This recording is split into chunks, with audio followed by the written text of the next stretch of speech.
Boa noite, estamos aqui para mais um Espirited, nesse domingão pós-feriadão, e hoje a gente está recebendo Cris Mascarenhas, que vai trazer um tema um pouco profundo e que a gente tanto vive e convive nas casas espíritas, que é sobre Paulo e Emmanuel.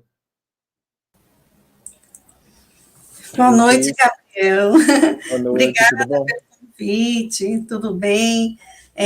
Boa noite a todos, né, que estão conosco, os que vão assistir também. Boa noite a Bia, que está aí nos bastidores, nos auxiliando. É uma alegria estar aqui com vocês, viu? Muito obrigada. E você falou aí desses dois, né, que é tão profundo falar sobre Paulo e Emmanuel, e eles são tão próximos da gente, né?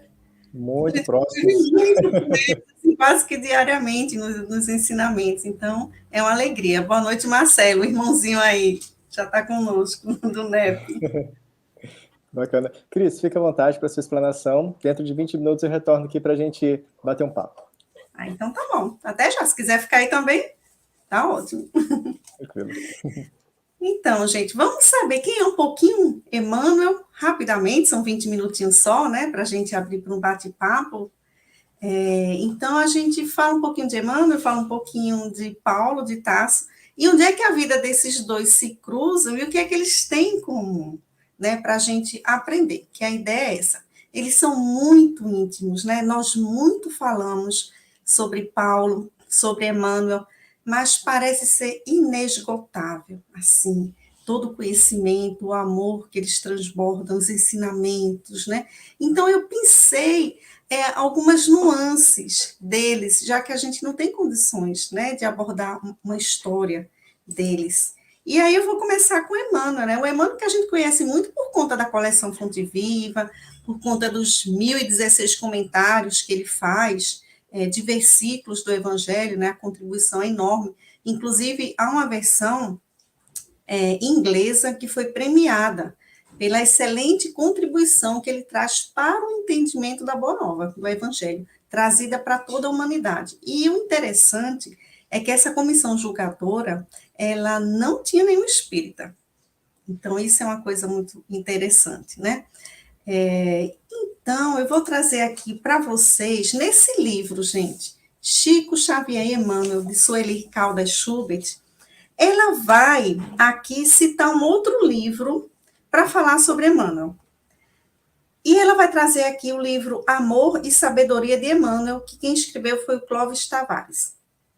E vai dizer assim, ela fala, né, que isso foi o melhor que se escreveu de Emmanuel, o mais próximo dele, né? E ele vai dizer que Emmanuel é um espírito nobre, obviamente, trabalha um trabalho missionário na pátria do Evangelho. Então, isso já é uma informação importante para a gente, né? Um trabalho aqui no Brasil. Ela vai dizer que é uma alma profundamente possuída de espírito evangélico.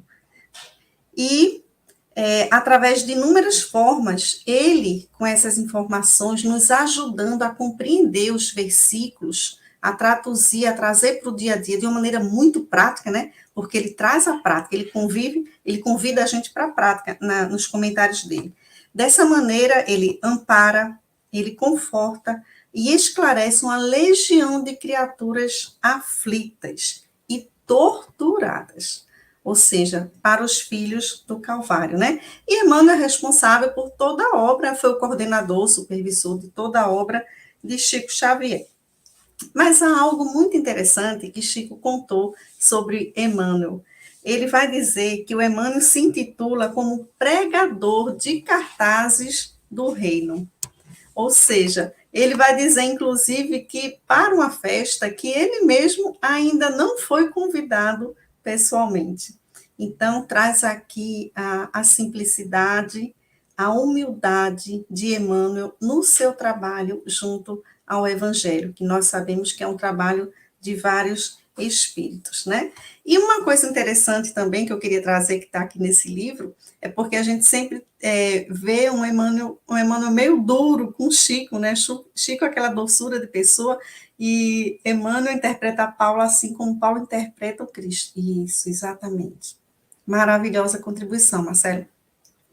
Então, o Chico, né, que a gente às vezes acha o Emmanuel duro com ele, vai dizer assim, que ele apareceu, o espírito, para Chico, enquanto ele estava escrevendo, né, o primeiro livro, o Parnaso de Além Túmulo, e ele vai dizer que o Emmanuel é um espírito bondoso, que se apresentou para ele como um homem idoso, né, e nele Chico pôde perceber irradiar reflexos luminosos em forma de cruz.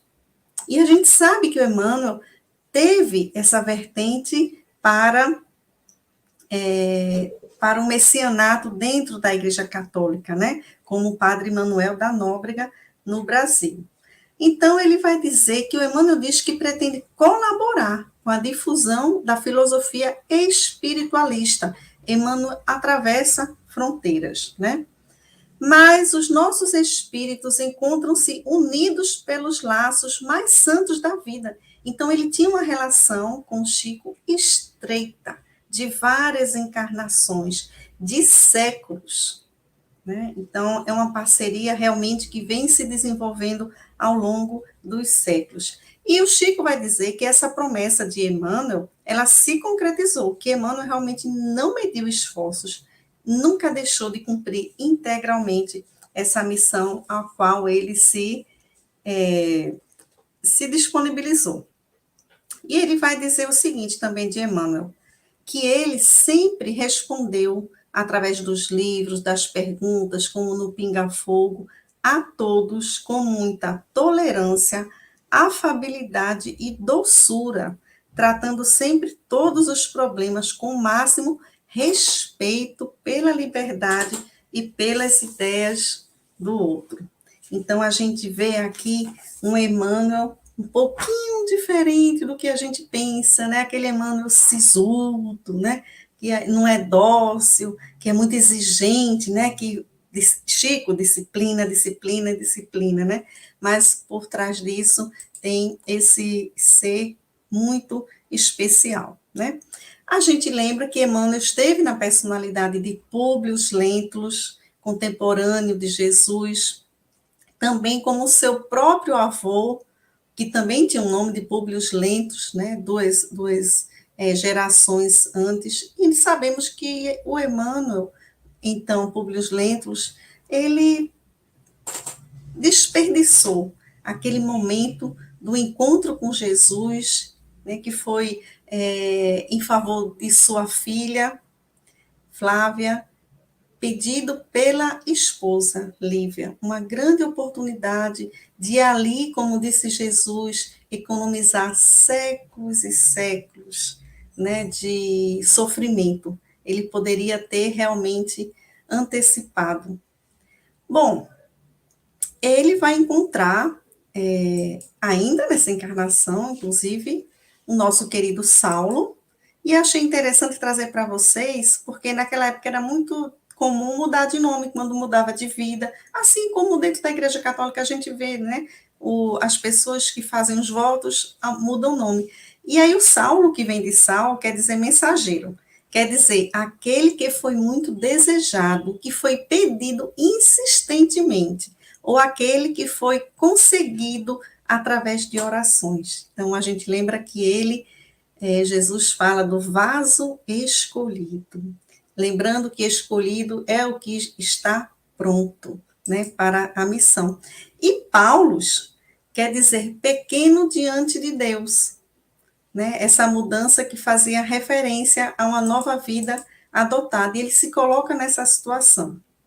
Quando Emmanuel cruza o caminho de Paulo, o convertido, já convertido, no momento que Lívia tinha sido sofrido o holocausto, tinha sido sacrificada em holocausto.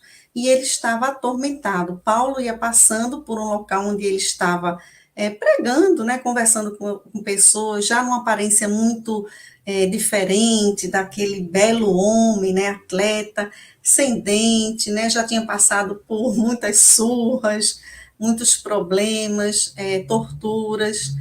Paulo não sabia o que tinha acontecido. E o Emmanuel vai dizer que sentiu-se completamente consolado por ele. E que isso foi feito em questões de segundos.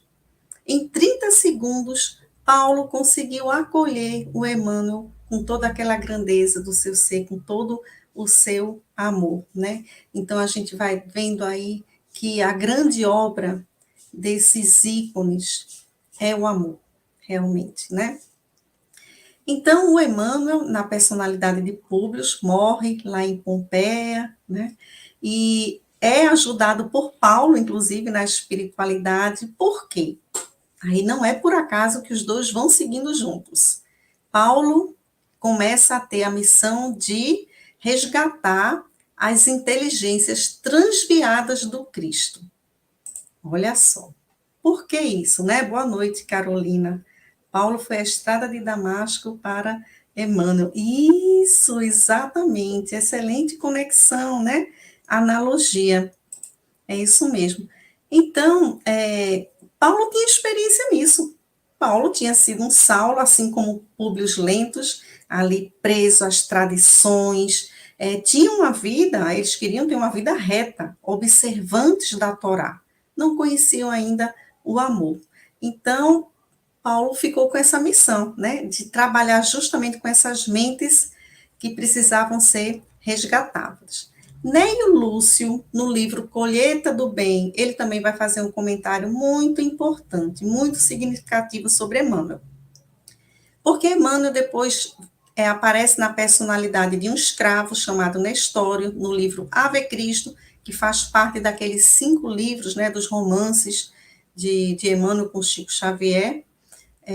Então, ele naquela encarnação, ele sofre o holocausto. Ele é um mártir também do cristianismo.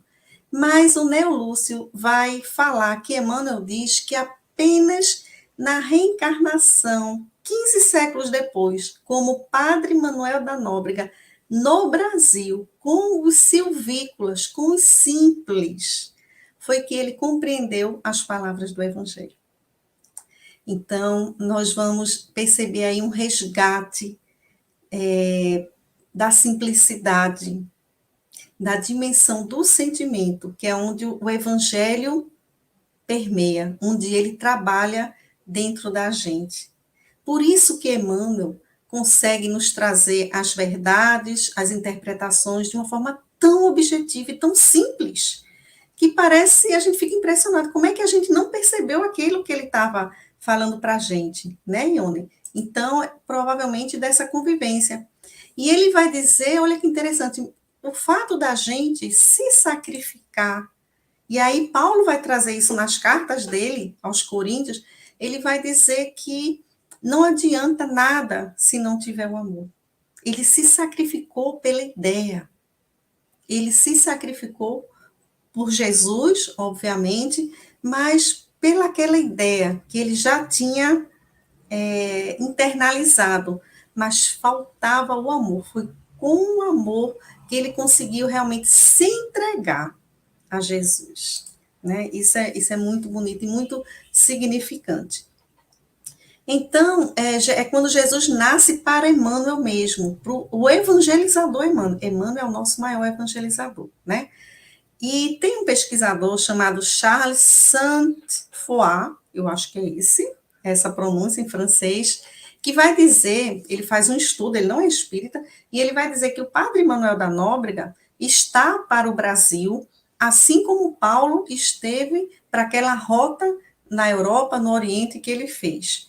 Ele fala de Emmanuel como o primeiro apóstolo do Brasil. No caso, ele fala Padre Manuel da Nóbrega, né? Não é Emmanuel, ele não é espírita.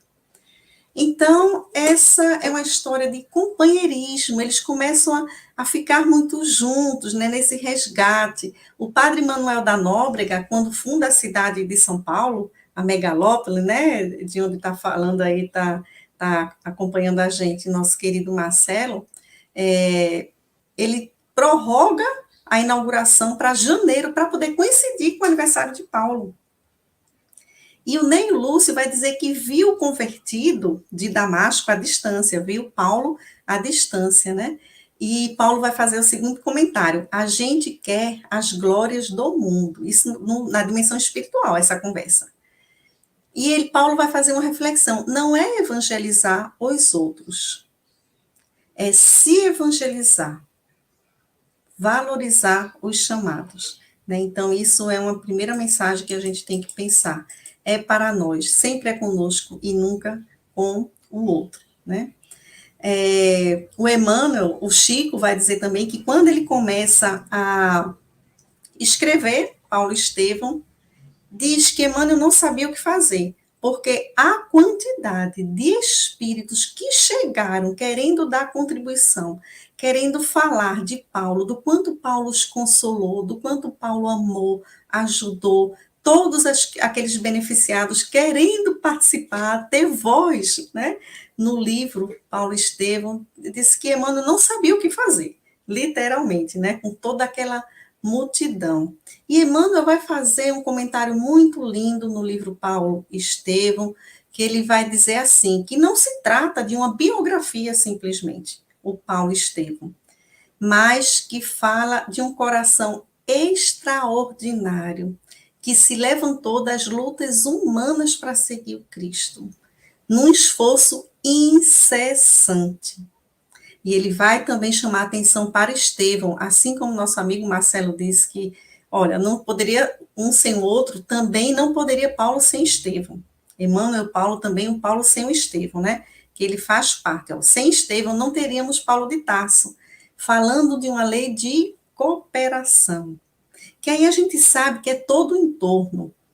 É o Estevão, Abigail, aqueles espíritos, aqueles companheiros que escreveram com Paulo, porque ele não quis essa tarefa de escrever as cartas sozinho, depois que Jesus falou, né, que agora ele iria escrever as cartas.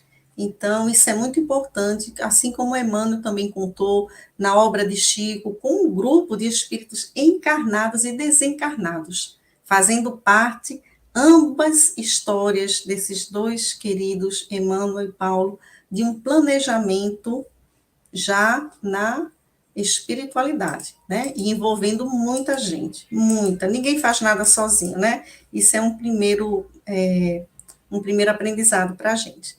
Então, Paulo, imagina, ele sai de uma vida tão diferente de Saulo para Paulo, que ele foi muito rechaçado. Ele sofreu de todas as maneiras, né? Ficou um ano lá sem falar para Prisca e Átila, que era Saulo, que tinha matado o pai de Prisca, se eu não me engano, não lembro se foi de Prisca ou se foi de Átila, né? Mas por que, que ele era o vaso escolhido, né? Ele era um doutor da lei, mas observe, ele foi orientado por Gamaliel. Gamaliel já era um discípulo de Jesus, já compreendia as lições e já trazia a lição do amor, a sementinha sendo lançada, né, Marcelo? Diz a história que Emmanuel transmitia direto o pensamento do apóstolo dos gentios. Isso, exatamente. Diz a história que Emmanuel transmitia direto o pensamento de Paulo a Chico. Isso, exatamente, na psicografia de Paulo Estevão.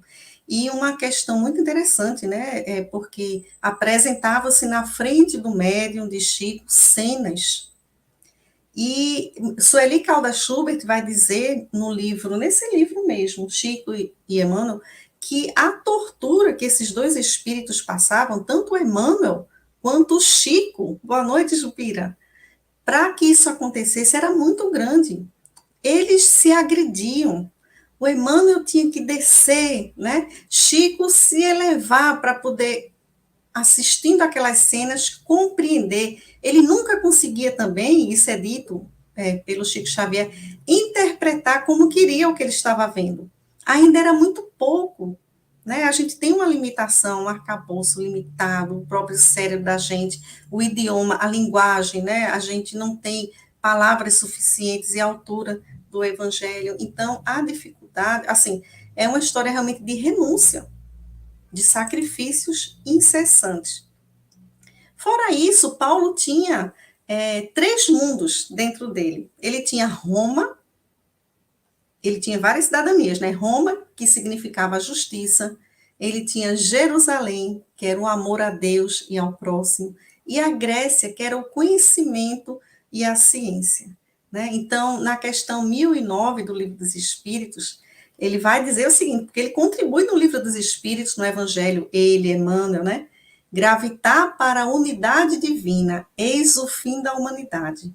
Para atingi-lo, 3 coisas são necessárias: justiça, amor e ciência. Olha que interessante, ele faz a conexão dos mundos dele para a contribuição para o Espiritismo, que eram os mundos que ele conhecia: Roma, justiça; Jerusalém, o amor; e Grécia, a ciência, né?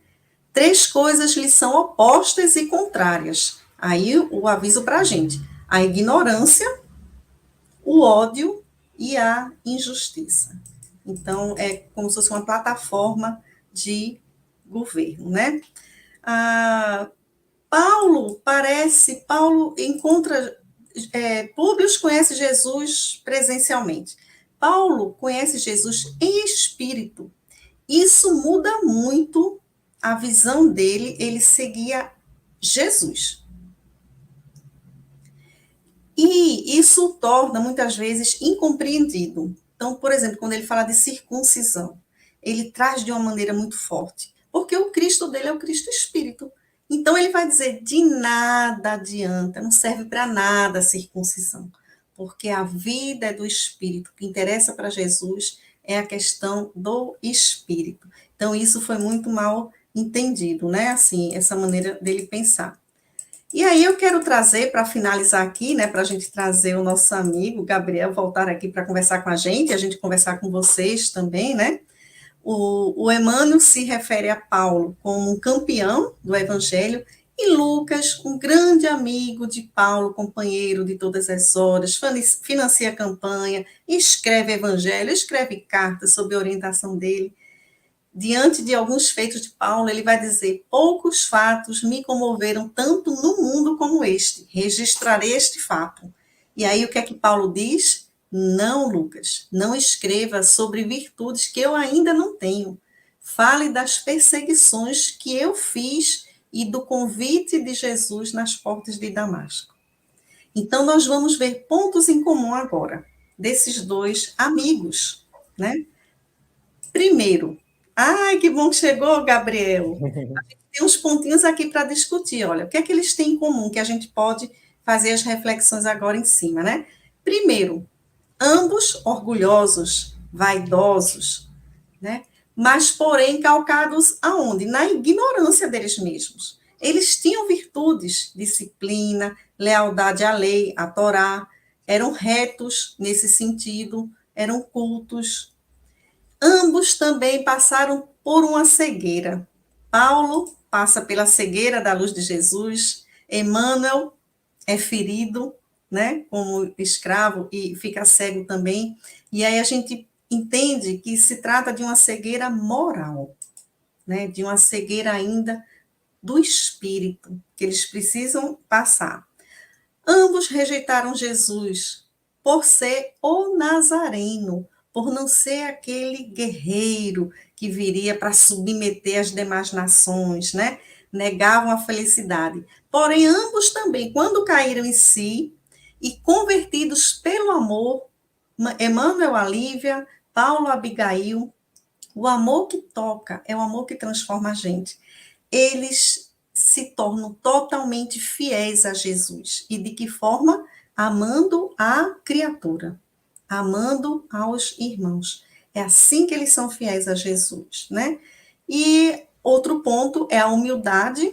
Quando Emmanuel diz, sou um pregador de cartaz, nossa, a gente é o quê, hein, Gabriel? Emmanuel é um pregador de cartaz que nem foi chamado ainda para a festa do reino, né? Ele está aguardando o convite pessoalmente. E Paulo, quando diz, já não sou eu quem vive, mas é o Cristo que vive em mim, ele tira a personalidade de Paulo, abafa e deixa nascer o Cristo, não Jesus, o Cristo que já vive dentro de nós. Outro ponto em comum, ambos trabalhando em equipe, espiritual e material. E ambos sendo, na realidade, cartas vivas. O Paulo, através das cartas, Emmanuel, através da psicografia de Chico Xavier, mas ambos praticam, são cartas vivas. Não só escrevem, né? Eles são. E também nós temos aí o nosso Brasil ligando os 2, né? O padre Manuel da Nóbrega e São Paulo. Então, é uma história belíssima de amizade, de solidariedade, de ajuda mútua em vários momentos, e essas são as lições que a gente pode, né, diante de um tempo tão curtinho, né, pensar e trazer para nós, esses dois, porque ambos falam de uma jornada que é de toda a humanidade, né, Gabriel? Não é só deles. Não há privilégio, né, Marcelo? Em ambos o Cristo vive, exatamente. Então, é a nossa jornada também, é o nosso caminhar. E eles são inspiradores, né, Gabriel? Nossa, demais, demais, Cris. Só fazer uma observação aqui antes de fazer o comentário. A todos que estão aqui nos assistindo, podem passar mensagem no YouTube, interagir, que a gente vai tratando aqui os assuntos, respondendo, tá bom? Acho que essas duas personalidades, elas são inspiradoras para a gente, porque somos nós, enquanto lá atrás, aquelas personalidades orgulhosas, donas de si, sabiam o que queriam, eram bem convictos com seus valores, só que há um desmonte, né? E assim, eles se quebram, até revendo o livro Paulo Estevão, achei muito interessante porque Saulo, né, na época, ele era muito convicto de tudo, parecia assim que a vida dele já estava totalmente planejada, ser rabino, ter seus discípulos depois. De repente aparece o Cristo, e o Cristo faz o que com ele? Inverte ele. E aí a vida começa a trazer tantas pedras para ele que no final ele está desiludido, ele não sabe o que fazer, simplesmente está perdido porque o que ele fez foi muito grave. Os amigos dele de antes já não são mais amigos, quem poderia ser amigo não confia nele pelas suas atitudes e simplesmente ele está ali naquela zona perdida do que fazer, né? E aos pouquinhos teve o seu deserto, teve também Abigail e Estevão ali ajudando, e foi a partir do trabalho, da humildade, do se despir da sua personalidade, seja Saulo, seja como aconteceu com Emmanuel em várias reencarnações também, para conseguir encontrar o Cristo. Então, são pontos assim que ligam a gente da forma que estamos agora, e assim, a caminho de, né? Quem sabe um dia. Ah, sim, com certeza um dia, né? Marcelo está trazendo aí que Saulo tinha um amor incondicional a Deus, a lei mosaica, e em Moisés também. E então eles tinham todas as disposições, eles tinham conhecimento, né? O que faltava realmente era esse encontro com Jesus, essa interpretação nova da lei. E é tudo feito tão planejado, é tão interessante isso, porque nós somos cercados o tempo todo, né? Nós nos equivocamos. Era o que eles davam conta até aquele momento, era o que eles conheciam até aquele momento, né? Até que o verbo se faz carne.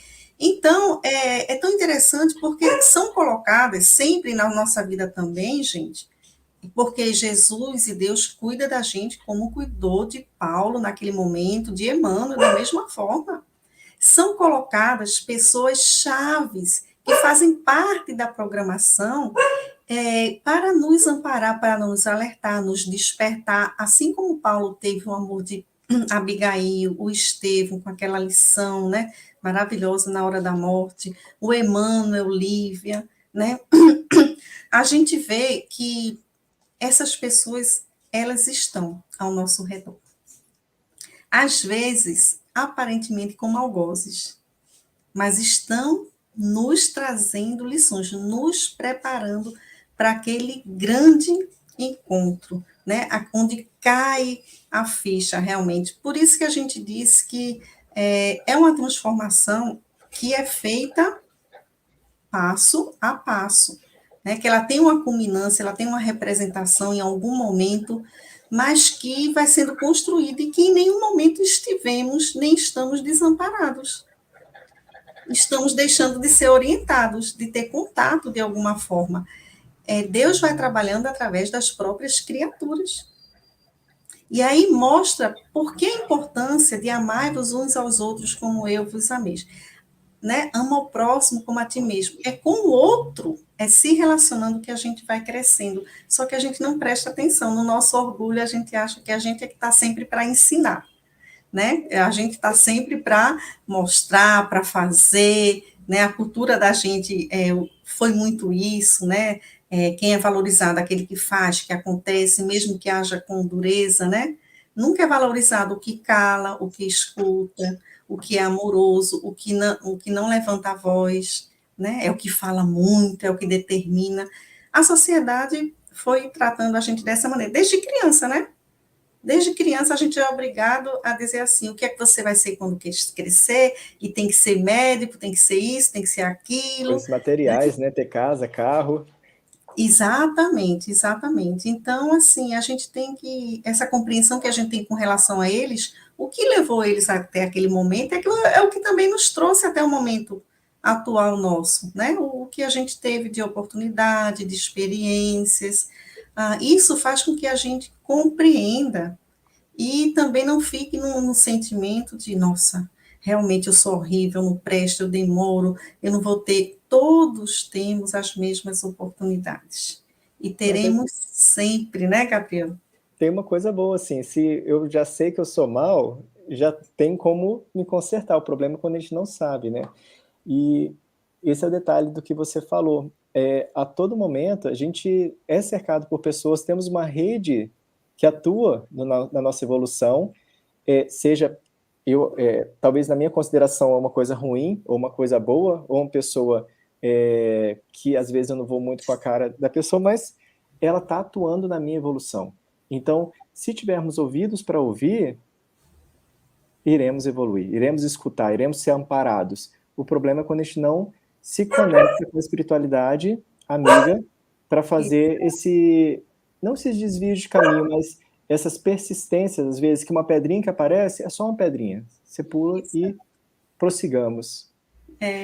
Olha, Emmanuel vai dizer assim, ó, certo é que, isso aqui está no prefácio de Paulo Estevam, que é belíssimo, por sinal, o prefácio, ele vai dizer, certo é que o inovidável tecelão trazia o seu ministério divino, né?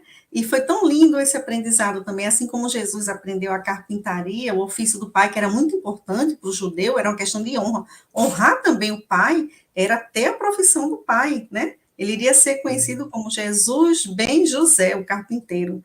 Então, ele aprendeu a tecelagem e isso foi imprescindível para ele nesse momento, porque o trabalho manual, o trabalho físico, chamou para reflexão, para meditação, para aquela parada estratégica para se organizar. E também até financeiramente, né? Sustentou ele. A tenda, dizem que ele era um excelente tecelão. Mas aí Emmanuel vai dizer o seguinte: mas quem estará no mundo sem o ministério de Deus? Olha que coisa linda. Quem?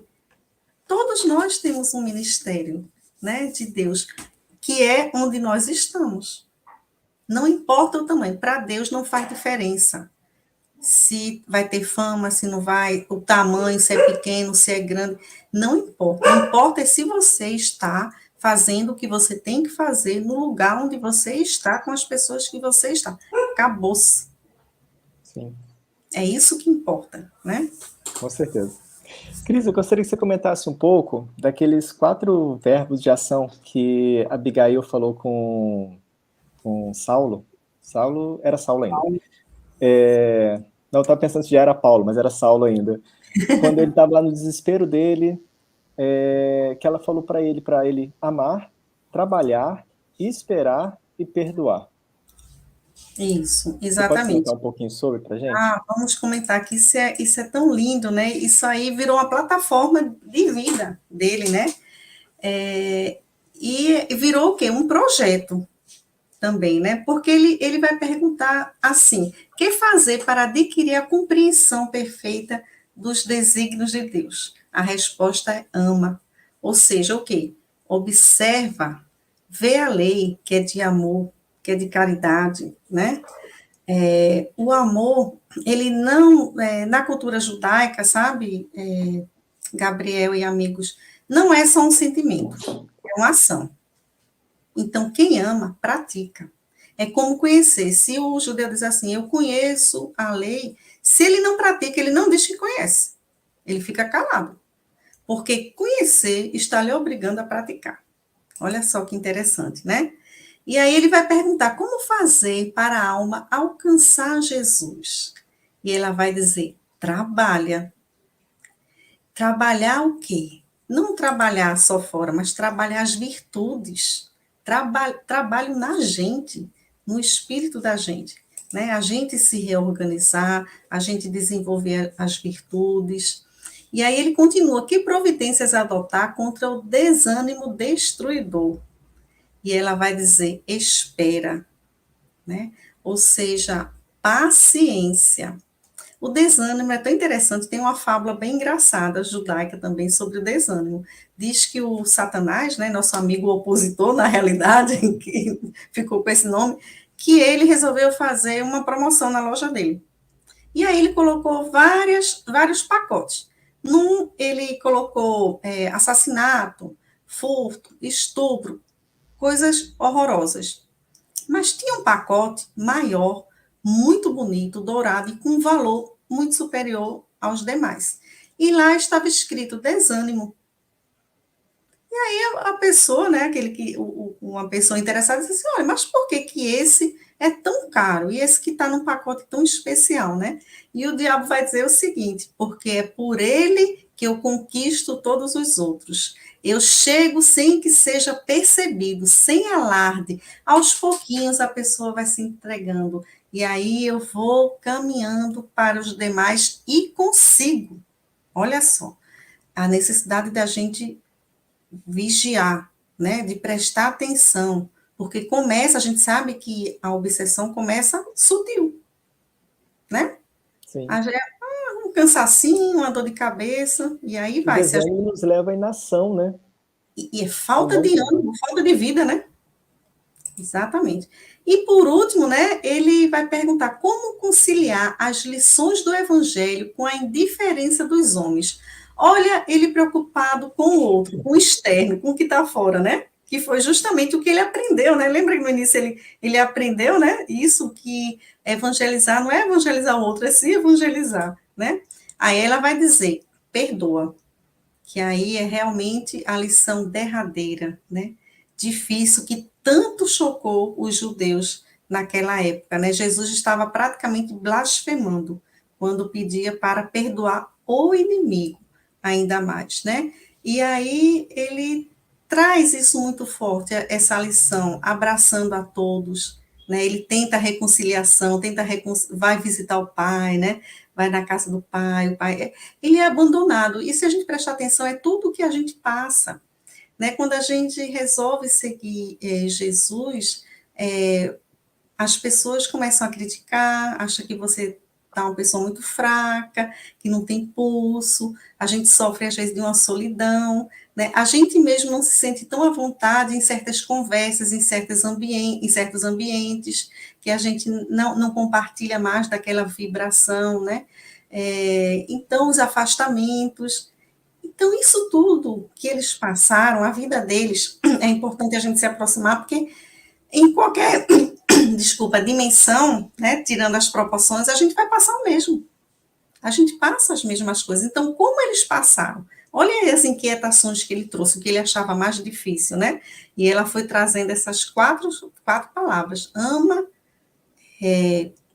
perdoa, trabalha e qual foi a Espere. outra?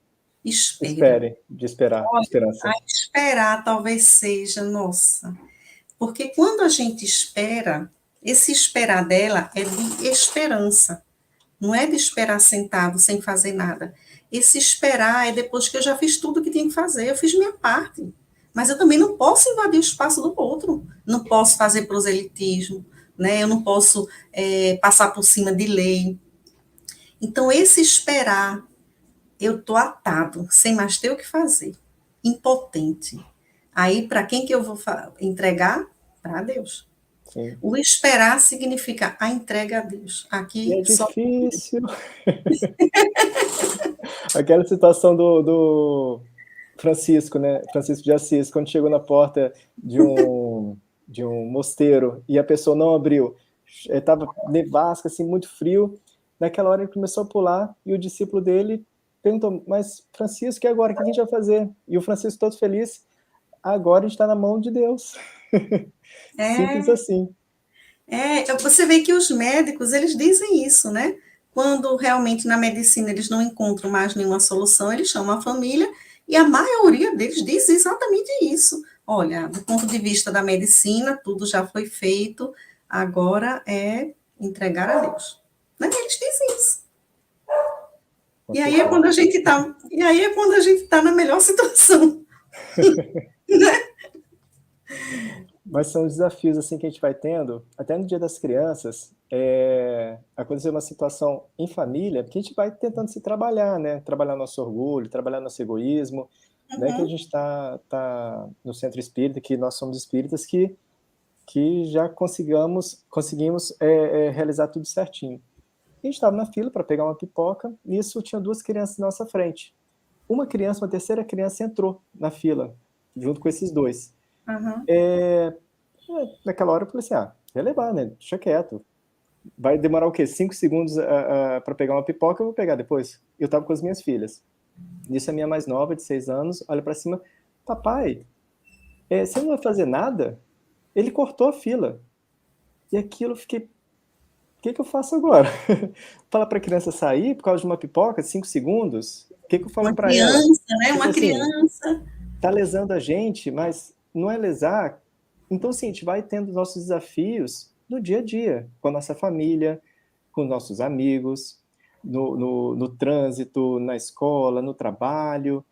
E é um desafio que não tem uma cartilha, faça isso, faça aquilo. É mesmo aprendizado constante. O que eu posso fazer em tal situação? O que Jesus faria em tal situação? O que Chico faria? Que a gente tenta sempre buscar os melhores que a gente, né? Então, assim, é um aprendizado dia a dia e que não tem regra. É você saber, você vivenciar de fato e agir. E a gente vai no que Paulo nos diz, né? Paulo foi tão grande, gente, que em algum momento tinha os seguidores de Jesus e de Paulo, do cristianismo, aliás, não era de Jesus, do cristianismo e de Paulo, né? Chegou a se falar no movimento paulino, né? Que na realidade, e que assim, era do tamanho do cristianismo. Ele vai dizer o que para a gente? Ser fiel no pequeno, no pequenininho mesmo, porque é o que a gente dá conta.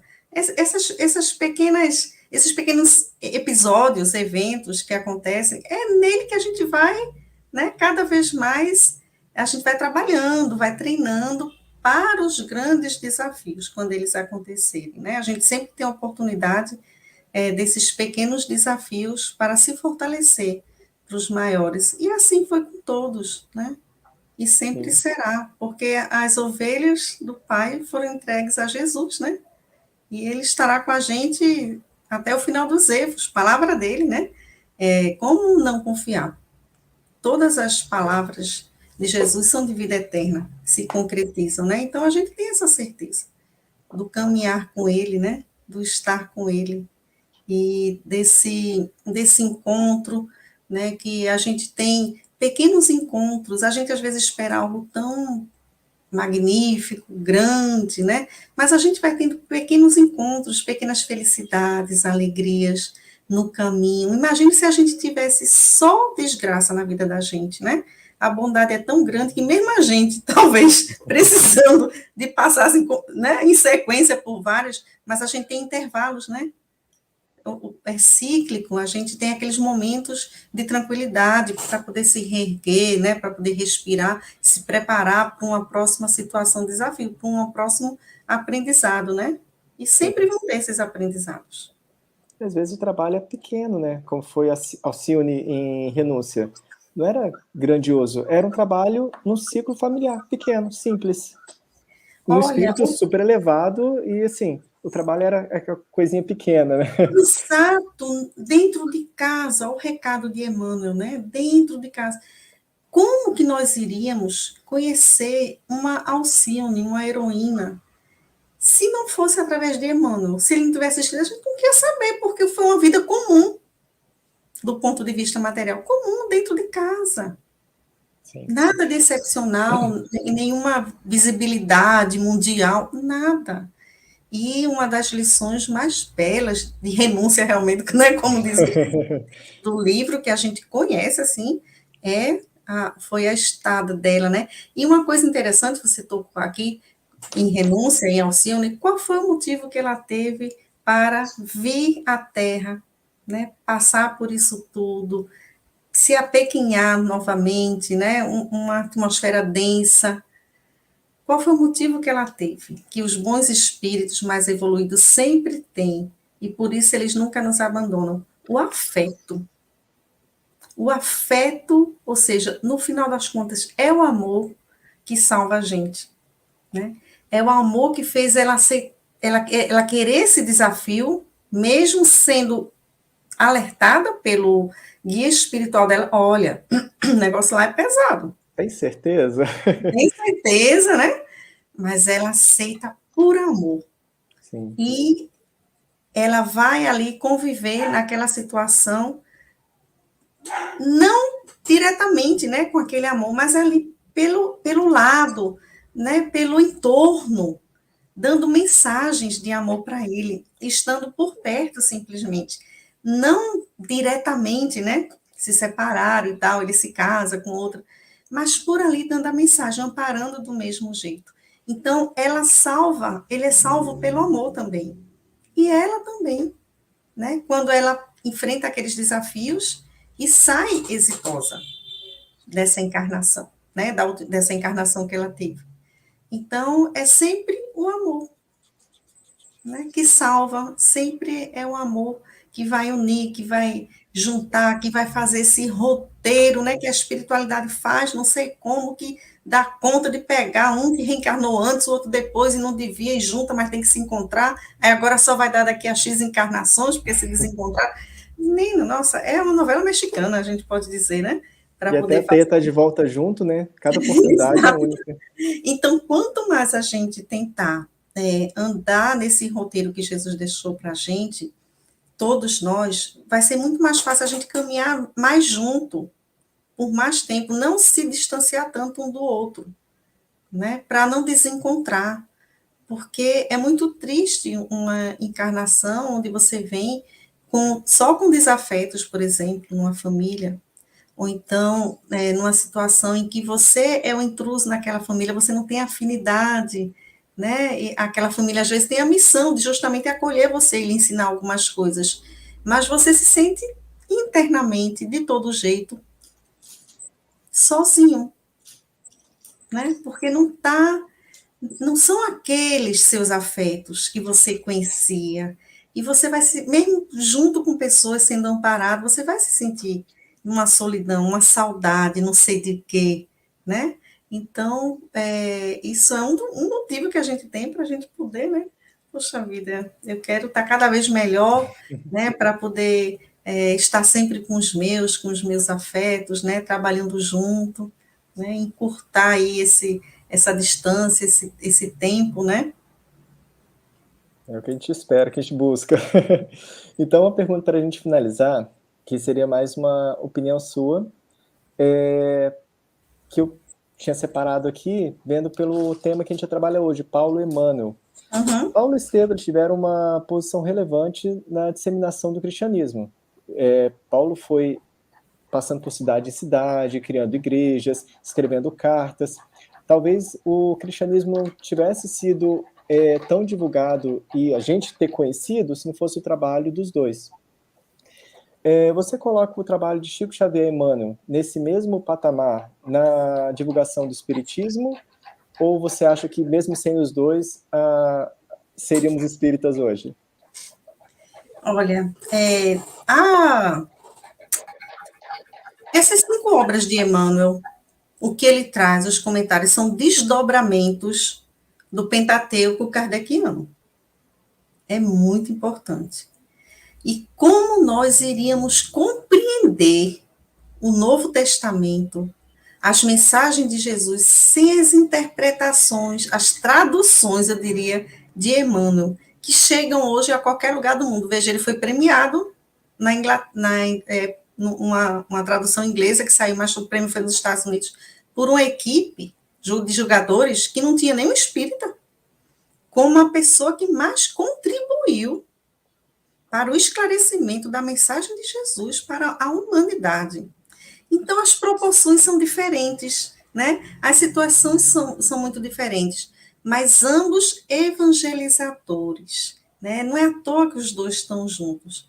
Paulo, ele foi um desbravador, né? Se não fosse Paulo, como é que ia chegar a todas as nações? Ele fez justamente o trabalho que era dos hebreus.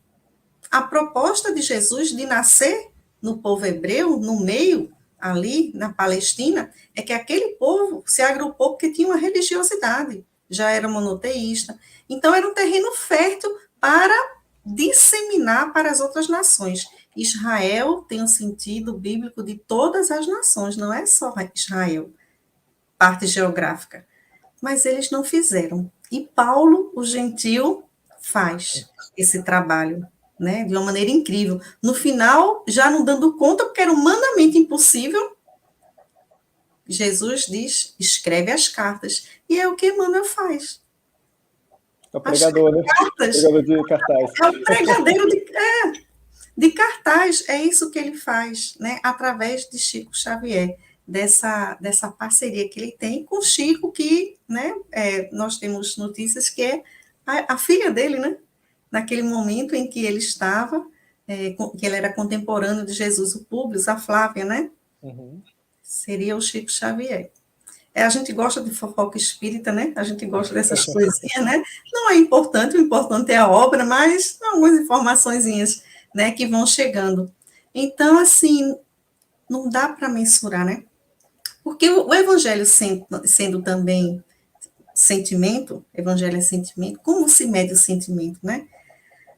São as necessidades, na realidade. O mundo teve necessidade, naquele momento, de um Paulo ir construir as igrejas, né? Tinha que ser.